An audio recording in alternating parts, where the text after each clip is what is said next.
Baik, assalamualaikum warahmatullahi wabarakatuh. Perkenalkan, nama saya Sofia Rosyada. Di sini saya akan membuat konfigurasi pada dua router di simulasi Cisco paket dasar. Jadi di sini simulasi ini diperkenankan sebagai media pembelajaran untuk membantu siswa SMK untuk mempelajari dan memahami bagaimana cara kita melakukan routing pada dua router dengan menggunakan routing statik. Yang pertama, kita perlu untuk menambahkan router. Pada percobaan kali ini kita menggunakan router generik atau router yang umum. Lalu kita juga menambahkan switch generik. Lalu kita menambahkan PC. Karena ini hanya sebuah simulasi, oleh karena itu kita akan menggunakan dua PC saja agar dalam simulasi ini tidak terlalu repot dalam pengisian IP. Selanjutnya, untuk menghubungkan perangkat-perangkat ini kita perlu untuk memberikan kabel. Jadi perlu adik-adik ketahui bahwa dalam memberikan kabel, saat ingin menghubungkan perangkat yang berbeda seperti misalnya PC dengan switch, kita akan menggunakan kabel straight. Jadi pada PC kita masukkan ke port di PC, lalu masukkan ke port di switch. Di sini saya menggunakan port Fast Ethernet 1/1. Selanjutnya di PC satunya juga kita masukkan dari port Fast Ethernet 0 ke Fast Ethernet 2/1. Kenapa tidak 0/1? Karena ini saya simpan untuk nanti dihubungkan ke router.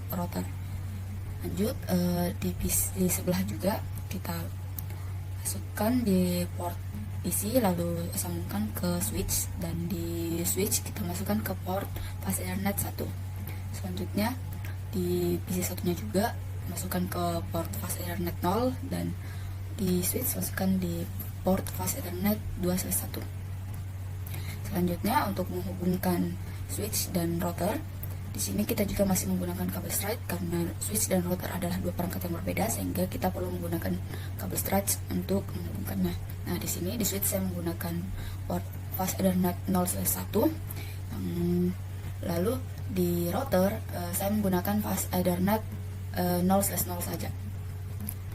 Lalu untuk di switch satunya juga sini saya menggunakan Fast Ethernet 0/1 portnya. Lalu di router saya juga menggunakan port 0/0. Nah, selanjutnya untuk menghubungkan antara router satu dengan router yang lainnya, kita perlu menggunakan kabel serial. Nah, lalu kita masukkan di sini saya menggunakan port serial 2/0. Lalu di router satunya juga menggunakan port serial 2/0. Nah, ini adalah bentuk dari topologi yang mana akan kita konfigurasi menggunakan routing statik. Di sini topologi kita memiliki dua router, dengan masing-masing router memiliki jaringan yang terhubung melalui switch dengan dua PC sementara, dan di router satunya juga seperti itu. Selanjutnya kita perlu untuk agar lebih mudah kita melakukan pengisian IP, kita perlu untuk memasukkan IP atau memberikan tanda bahwa jaringan ini menggunakan IP apa. Nah, di sini saya menggunakan IP 192.168.10.0/24. Sedikit pengetahuan bahwa pada jaringan ini saya menggunakan IP kelas C, yang dimana IP ini tuh adalah IP standar yang bisa mencakup 254 host. Selanjutnya untuk di jaringan satunya saya menggunakan 192.168.20.1.0 untuk jaringannya dengan /24. Kenapa di sini IP-nya berbeda? Karena ini digunakan untuk membedakan jaringan-jaringannya. Misalnya kalau misalnya dari sini akan digunakan misalnya network ini akan digunakan untuk jaringan di lab, dan di network yang ini akan digunakan sebagai jaringan di dalam TU atau kantor yang ada di sekolah. Perlu untuk dibedakan IP-nya agar tidak tabrakan. Selanjutnya kita perlu untuk mengisi IP pada PC, masing-masing PC. kita gunakan statik saja karena ini masih simulasi sederhana. 168.10.2. Kenapa menggunakan IP ini? Kita sesuaikan dengan IP network yang sudah kita kasihkan sebelumnya. Kenapa kita menggunakan /2 di sini? Karena /0 itu adalah IP networknya, /1 adalah IP untuk gateway yang akan menghubungkan PC-PC jaringan dari sini ke router, dan sehingga nantinya itu IP yang paling kecil yang bisa digunakan itu adalah yang bisa dimulai dari angka 2. Sini kita mulai dari angka 2, lalu di gateway kita masukkan 8.10.1 karena gateway itu lebih baik menggunakan IP yang paling kecil, yaitu 1. Lalu untuk 2 itu untuk PC atau usernya. Selanjutnya di PC satunya lagi kita masukkan juga 92.168.10.3. Karena tadi sebelumnya kita sudah menggunakan titik 2, selanjutnya kita harus menggunakan IP yang berbeda di sini. Jadi saya menggunakan titik 3 yang merupakan IP yang paling kecil yang masih tersedia, karena titik 1 dan titik 2 sudah dipakai, maka yang paling kecil yang tersedia itu hanya titik 3. Selanjutnya untuk subnet masknya default saja, untuk gateway-nya sama 10.1. Selanjutnya untuk PC di seberang, di sini saya masukkan IP 192.168.20.1 sesuai dengan networknya, titik 2, karena untuk titik 1 akan digunakan sebagai gateway. Titik 20.1. Next, masuk ke PC sebelahnya, dia akan menggunakan IP 92.168.20.3. 192.168.20.1. Nah, selanjutnya kalau misalnya kita perhatikan ya, di sini tuh di kabel antara switch ke router ini masing-masing tuh masih merah, yang menandakan bahwa jaringan di network ini belum terhubung dengan dengan router, sehingga kita perlu menghubungkannya dengan cara memasukkan IP dari network ini ke dalam port yang ada di router. Nah, kan kalau tadi kita masukkannya itu di port FA 0/0, maka kita akan mengisi di fast Ethernet 0/0. Kita akan mengisinya dengan IP gateway kita yang tadi itu 192.168.10.1. Lalu subnet masknya itu default saja dan jangan lupa di on kan. Nah, sudah terlihat bahwa sudah menuju hijau, dan untuk tanda kuning ini maksudnya itu adalah ada proses yang sedang berjalan. Selanjutnya di router satunya juga yang masih merah kita masukkan, karena sebelumnya kita menggunakan fast Ethernet 0/0 juga, maka kita isi di fast Ethernet 0/0 juga, jadi 192.168.20.1. Subnet masknya default saja dan on. Selanjutnya di antara router ke router ini juga kabelnya bisa kita lihat di antara ini ada warna merah, menandakan antara router ini belum saling terhubung. Oleh karena itu perlu kita lakukan konfigurasi, maksudnya perlu kita masukkan IP agar menghubungkan mereka. Nah, pada router di sini saya menggunakan IP 192.168.100.0/24. Kenapa titik 100? Karena sama ya, kita akan membedakannya dengan jaringan pada bagian ini dan bagian ini. Untuk oktat ketiganya tidak boleh sama. Ini kita masukkan saja di serial 2/2 yang tadi kita pakai. Kita masukkan 192.168.100.1.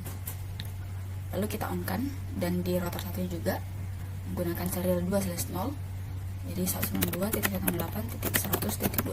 Kenapa kita menggunakan titik 2 di sini? Karena titik 1 tadi sebelumnya sudah dipakai di router, sehingga kita harus menggunakan IP lainnya agar tidak tabrakan. Lalu kita on kan. Nah, kalau dilihat ini sudah warna hijau di bagian sini, menandakan bahwa antara router itu sudah saling terhubung. Selanjutnya untuk routing, setelah kita melakukan proses addressing, kita masuk ke router. Proses routing ini maksudnya adalah untuk menghubungkan jaringan yang ada di sini dengan jaringan yang ada di sini melalui perantara router. Nah, caranya itu adalah memasukkan, misalnya kita pertama kita masuk ke router dulu, lalu kita ke config, lalu di bagian routing kita masuk ke static, karena protokol yang kita gunakan adalah static. Nah, untuk menghubungkan jaringan yang ada di sini menggunakan router yang ada di sini, kita perlu memasukkan IP targetnya. Nah, karena kita mau menghubungkan jaringan ini dengan jaringan yang ini, maka kita perlu memasukkan jaringan yang ada di sini. Itu 92.168.20.0. Untuk subnet masknya itu 255.255.255.0. Untuk next hopnya itu kita menggunakan jaringan yang ada di router, yaitu 192.168.100.0.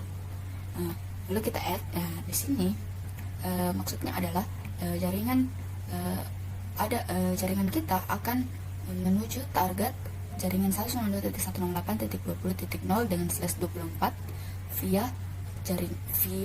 network 192.168.100.0. Jadi jaringan yang ini akan menuju ke jaringan ini melalui jaringan yang ini. Selanjutnya pada router satunya juga kita perlu untuk melakukan routing. Setelah kita masuk ke statik lagi, karena kita menghubungkannya dengan jaringan yang ini, maka kita perlu memasukkan jaringan yang ada di sini. Itu 192.168.10.0.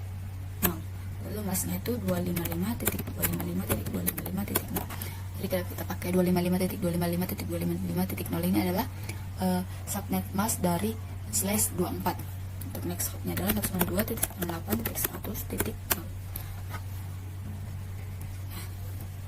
Maksud dari sini yaitu adalah pada jaringan ini akan menuju ke target jaringannya ini melalui jaringan 192.168.100.0. Jadi jaringan yang ini pergi ke jaringan ini melalui jaringan ini.